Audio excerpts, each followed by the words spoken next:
Hi everyone, America tariff कम करे ना करे, अनअकैडमी ने अपना सारा सब्सक्रिप्शन फ्री कर दिया है अगले 3 दिनों के लिए। 1, 2, 3 अगस्त तक आप अनअकैडमी के सारे कोर्सेज को एक्सेस कर सकते हैं, वो भी पूरी तरह से free of cost. Live recorded test series material सब कुछ डाउनलोड भी कर सकते हैं अगले 3 दिनों तक के लिए। यदि आप 2 को भी शुरुआत कर रहे हैं तो 2, 3, 4, 3 को शुरू कर रहे हैं तो 3, 4, 5 तक आप वीडियोस देख सकते हैं। जल्द से जल्द नीचे दिए गए लिंक से आप शुरुआत कर दीजिए। बात प्रारंभ करने से पहले मैं बात कर लूं कि क्या आखिर पूरी कहानी है जो अमेरिका के द्वारा टैरिफ लगाने वाली बातचीत में देखी जा रही है। जैसे कि आपको याद भी होगा कि पिछले कुछ दिनों से अमेरिका के द्वारा 25% टैरिफ लगाया गया है। अब हम साधारण रूप में समझे कि ये टैरिफ क्या है, तो टैरिफ मतलब एक प्रकार का कस्टम ड्यूटी टैक्स होता है। आइए समझते हैं साधारण भाषा में कि ये टैरिफ क्या है। सबसे पहली और इंपॉर्टेंट बात कि भारत और अमेरिका आयात और निर्यात वस्तुओं का करते हैं। भारत से कोई सारा माल अमेरिका जाता है, खास करके भारत से मसाले, भारत के कपड़े, आभूषण, ये एल्यूमिनियम और स्टील की कई सारी चीजें बड़ी मात्रा में भारत से अमेरिका जाती है। फार्मास्यूटिकल इंडस्ट्री का बहुत बड़ा माल भारत से, दवाइयां, जेनरिक दवाइयां अमेरिका आती है। और अमेरिका से भी बड़ी मात्रा में कई सारी चीजें, जैसे मोबाइल फोन की बात करें, हाई टेक्नोलॉजीज की बात करें, अगर हम बात करें कारों की, तो कई सारी चीजें अमेरिका से भी भारत आती हैं। हम इसको कहते हैं कि भारत ने ये निर्यात किया है और भारत ने ये चीज आयात की है, ये एक्सपोर्ट किया है, ये इंपोर्ट किया। ये भारत के लिए जो इंपोर्ट है वो अमेरिका के लिए एक्सपोर्ट बन जाएगा। पहली बात तो इंपोर्ट एक्सपोर्ट क्लियर हो गया।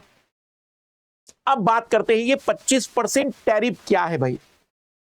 पहले क्या होता था कि भारत के अधिकतर सामानों पर ज्यादा से ज्यादा 10% का टैरिफ अमेरिका लगाता था और कई सारी जगह पर कोई टैरिफ भी नहीं होता था। उसका कारण है क्योंकि भारत एक डेवलपिंग कंट्रीज है, एक विकासशील देश है और जनरली एक WTO जैसा संगठन है जिसमें इस तरीके की सारी चर्चाएं की गई थी कि भाई अमीर और विकसित जो राष्ट्र हैं वो विकासशील और गरीब राष्ट्रों को अपने लोकल उद्योगों को विकसित करने के लिए मदद करेंगे। जब सब बराबरी में आ जाएंगे तो सारे लोग एक जैसे टैक्स लगा सकेंगे। पर 1 अगस्त 2025 से अमेरिका ने भारत के लगभग 6 टाइप के प्रोडक्ट पर 25% टैक्स लगाने की बात कही है। 25% टैरिफ, जनरली जब हम आयात निर्यात में टैक्स की बात करते हैं उसको टैरिफ कहते हैं। 2 तरीके से किसी भी देश के द्वारा अन्य देश के सामानों को रोका या महंगा किया जाता है। पहला टैरिफ के माध्यम से, टैक्स लगाकर, टैक्स बढ़ाकर आप दूसरे देश के सामानों को अपने देश में महंगा कर सकते हैं। मैं बताता हूं कैसे, जल्दी समझ में आएगा। और दूसरा, आप नॉन टैरिफ बैरियर अपना सकते हैं। नॉन टैरिफ बैरियर मतलब आप कह दीजिए पर्यावरण के लिए हानिकारक है, हम उस सामान को आने नहीं देंगे। बच्चों के लिए हानिकारक है, हम उस सामान को आने नहीं देंगे।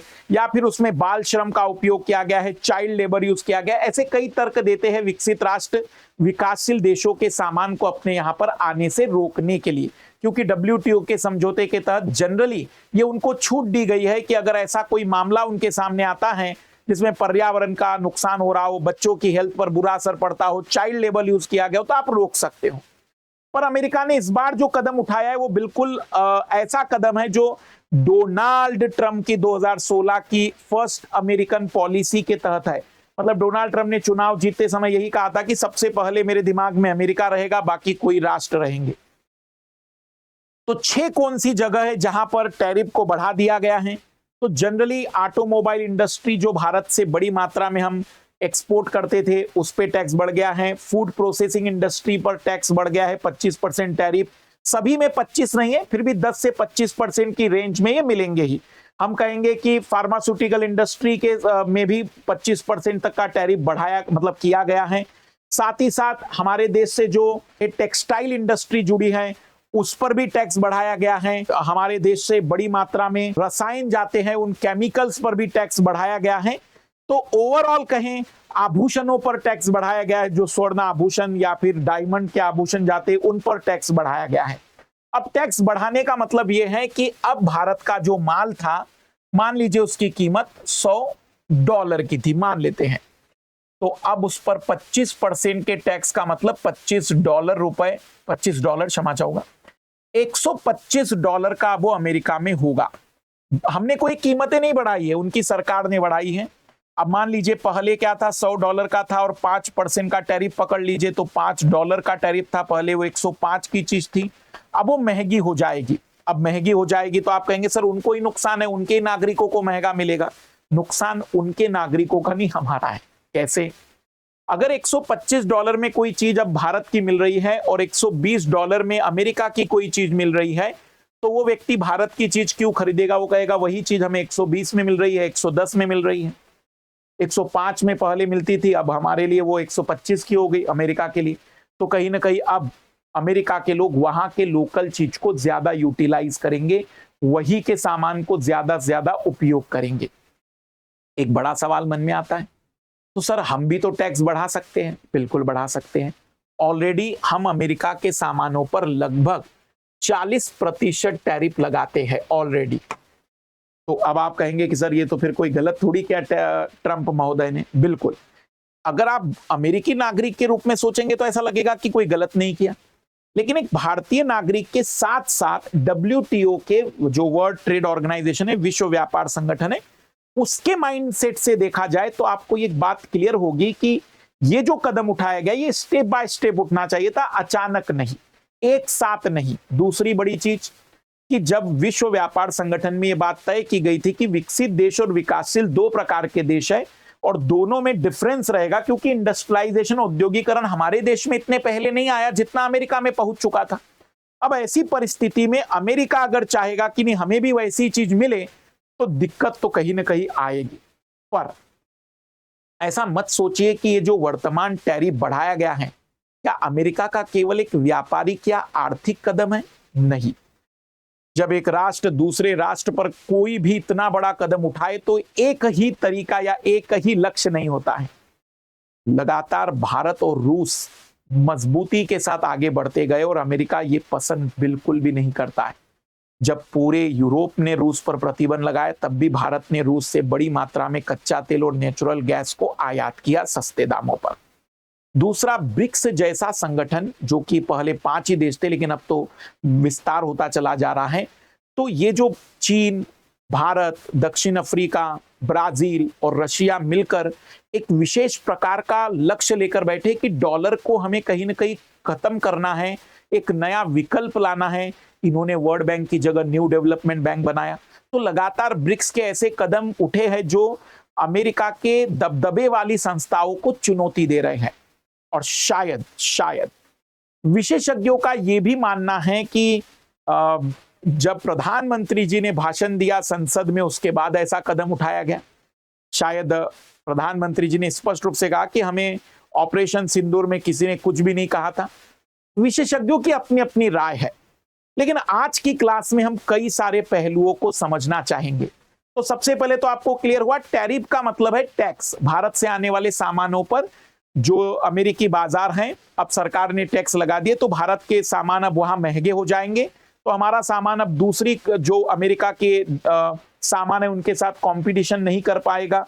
और हो सकता है कि हमारा अमेरिका के साथ जो व्यापार था, एक बड़ी चीज बता दूं मैं कि $131 बिलियन का व्यापार है भारत का अमेरिका के साथ, टोटल आयात निर्यात, जिसमें लगभग $86 बिलियन का तो निर्यात है।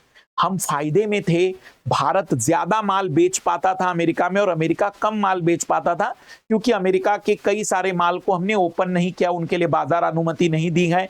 अमेरिका के लगातार दबाव के बावजूद भी भारत ने एग्रीकल्चर जैसे क्षेत्र में, यहां तक कि कई सारे जो चिकित्सीय उपकरण हैं, जेनेटिकली मॉडिफाइड सीड आते हैं, ये अमेरिका की कंपनियां लगातार दबाव डालती रही है कि भारत हमें अपनी कीमत पर बेचने नहीं देता है, बल्कि वो कीमतें तय करवाता है। तो ये भी एक नाराजगी रही है। अमेज़न और जो ई कॉमर्स कंपनियां रही हैं अमेरिका की, उन पर भी भारत ने कई प्रकार के प्रतिबंध लगाए हैं कि भाई आपका अगर प्रोडक्ट है तो खुलकर बताइए कि वो अमेजोन का प्रोडक्ट है। कई सारी जगह पर भारत सरकार ने अपने लोकल उद्योगों को बचाने के लिए बहुत से कदम उठाए हैं।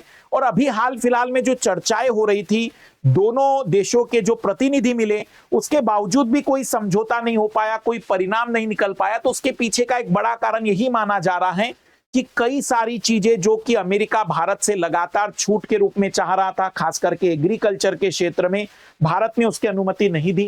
क्योंकि अमेरिका के किसान के लिए एग्रीकल्चर एक व्यापार हो सकता है, हमारे किसान के लिए वह रोजी रोटी और 2 वक्त की रोजी कमाने का या 2 वक्त के लिए जो जीवन यापन के लिए जरूरी चीजें चाहिए उसे प्राप्त करने का एक तरीका है। अगर उसके सारे प्रोडक्ट भारतीय मार्केट में आ जाएंगे तो भारतीय किसानों का प्रोडक्ट कहीं नहीं रह पाएगा, बिक नहीं पाएगा।